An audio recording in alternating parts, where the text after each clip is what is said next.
नमस्कार, दमयंतीज किचन या आपल्या रेसिपी चॅनलमध्ये तुम्हा सर्वांचे खूप खूप स्वागत। आजच्या व्हिडिओमध्ये आपण मुलांच्या डब्यासाठी मस्त अशी टेस्टी सोयाबीन मसाला भाजी कशी बनवायची हे पाहणार आहोत।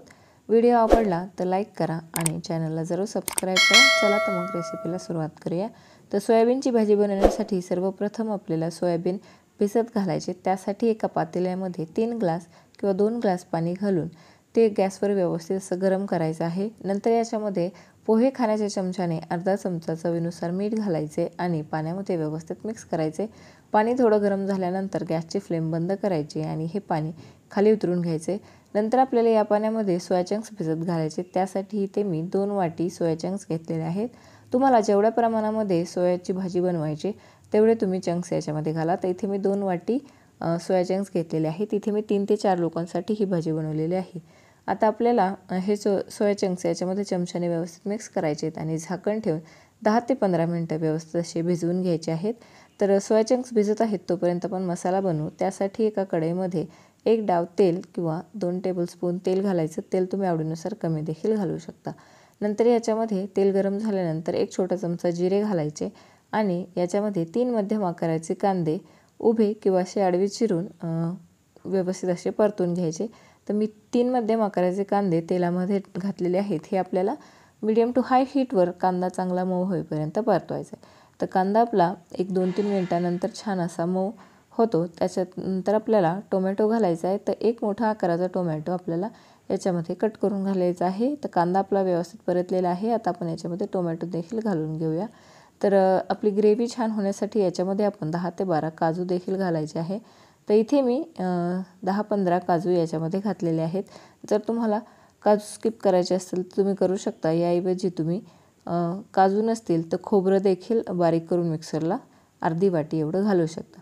तर आता आपल्याला याच्यावर झाकण ठेवायचे आणि गॅसची फ्लेम मीडियम टू लोवर ठेवून याला एक 4 ते 5 मिनिटं छान असं शिजवून घ्यायचे। तर पहा कांदा टोमॅटो आपला व्यवस्थित सॉफ्ट झालेला आहे। आता आपल्याला हा जो बनवलेला मसाला आहे तो पूर्णपणे थंड करायचा आणि मग मिक्सरला बारीक असा वाटून घ्यायचा आहे। तोपर्यंत आपण आपले सोया चंक्स जे आहेत ते पाण्यामधून काढून घेऊ। तर पहा एक 15 मिनिटांनंतर आपले सोया चंक्स व्यवस्थित असे भिजलेले आहेत। पाणी गरम केल्यानंतर सोया चंक्स छान असे फुललेले आहेत आणि याच्यामध्ये आपण थोडंसं चवीनुसार मीठ देखील घातलेलं आहे। त्याच्यामुळे सोया चंक्स मध्ये थोडंसं मीठ देखील मुरलं जातं। तर आता आपल्याला हे पाण्यामधून असे काढून व्यवस्थित हातामध्ये असे पिळून घ्यायचे। याच्यामधलं सर्व पाणी जे आहे ते पिळून घ्यायचं आहे। जर तुम्हाला पाणी गरम वाटत असेल तर थंड पाणी थोडं मिक्स करा आणि मग हातामध्ये हे पिळून घ्या आणि एका प्लेटमध्ये सर्व काढून घ्या। आता हे आपल्याला थोडे फ्राय करायचे तर ते आपण करूया। तर त्याआधी आपल्याला जो मसाला आपण थंड करून घेतला आहे तो एका मिक्सरच्या भांड्यामध्ये घालायचा आणि याचं व्यवस्थित असं बारीक वाटण करून घ्यायचं। तर पहा कांदा टोमॅटोची मी अशी व्यवस्थित प्युरी करून घेतलेली आहे। आता आपल्याला जे सोया चंक्स आपण काढून घेतले ते हलके असे तेलामध्ये फ्राय करायचे। त्यासाठी दुसऱ्या एका पॅनमध्ये अगदी पोहे खाण्याच्या चमच्याने 1.5 चमचा एवढं तेल घालायचं आणि पूर्ण पॅनमध्ये व्यवस्थित पसरून छान असं गरम करून घ्यायचं।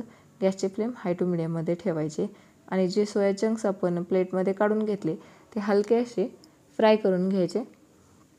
तर गॅसची फ्लेम मिडियमवर ठेवून हे सोया चंक्स आपल्याला हलके असे तळून घ्यायचे आहेत। खूप जास्तही तळायचे नाही आहेत। याच्यामध्ये मॉइश्चर असं राहायला हवं, ते अगदी कोरडे झाले नाही पाहिजेत।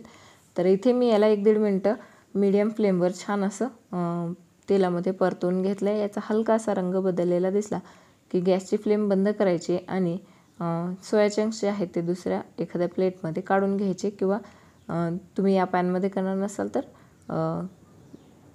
पॅन बाजूला काढून ठेवला तरीही चालेल। तर पहा आपले सोया चंक्स जे आहेत ते हलके असे मी फ्राय करून घेतलेले आहेत। आता आपण हा पॅन दुसऱ्या गॅसवर ठेवू आणि ज्या कढईमध्ये आपण कांदा टोमॅटो भाजून घेतला होता ती कढई गॅसवर ठेवून गरम करून घेऊ। तर पहा कांदा टोमॅटोमधलं जे अर्ध तेल आहे ते या कढईमध्ये राहिलेलं आहे। याच्यामध्ये आपण आणखी 1 टेबलस्पून तेल घालायचं आहे। तेल थोडं गरम झाल्यानंतर याच्यामध्ये आपल्याला 2-3 तेजपत्ता घालायचे आहेत आणि काही मसाले घालायचे आहेत। तर सुरुवातीला आपण तेजपत्ता घालूया। तेल व्यवस्थित गरम झाल्यानंतर घालायचे। नंतर याच्यामध्ये 1 छोटा चमचा हळद, 2 चमचे आपल्याला याच्यामध्ये काश्मीरी लाल तिखट घालायचं आहे। तिखट तुम्ही आवडीनुसार कमी जास्त घालू शकता। नंतर याच्यामध्ये आपल्याला 1.5 चमचा धने पावडर घालायची आहे आणि सर्व मसाले व्यवस्थित तेलामध्ये एकदम लो फ्लेमवर आपल्याला मिक्स करून घ्यायचे आहेत। नंतर आपल्याला याच्यामध्ये 1 पोहे खाण्याचा चमचा आपल्याला अद्रक लसूण पेस्ट घालायचे आणि एकदम लो फ्लेमवर हे मसाले आपल्याला व्यवस्थित असे परतायचे, फार वेळही परतायचे नाहीत, अगदी काही सेकंद परतवायचे आणि नंतर लगेच याच्यामध्ये जी आपण प्युरी करून घेतलेली आहे कांदा, टोमॅटो आणि काजूची ती याच्यामध्ये घालायची आहे. तर आपण प्युरी घातल्यानंतर ती व्यवस्थित मिक्स करायची आणि राहिलेली सर्व प्युरी मिक्सरच्या भांड्यामध्ये काढून आपल्याला मीडियम टू लो हीटवर याला चांगलं तेल सुटेपर्यंत ती परतून घ्यायची. तर सर्व प्युरी आता मी याच्यामध्ये घालून घेतलेले 2-3 चमचे या भांड्यामध्ये पाणी घालायचे आणि सर्व प्युरी याच्यामध्ये घालायचे. आता आपल्याला याला मीडियम फ्लेमवर सतत हलवत 5 ते 6 मिनटं याला चांगलं तेल सुटेपर्यंत हे मसाले छान असे प्युरीमध्ये व्यवस्थित परतून घ्यायचे आहेत.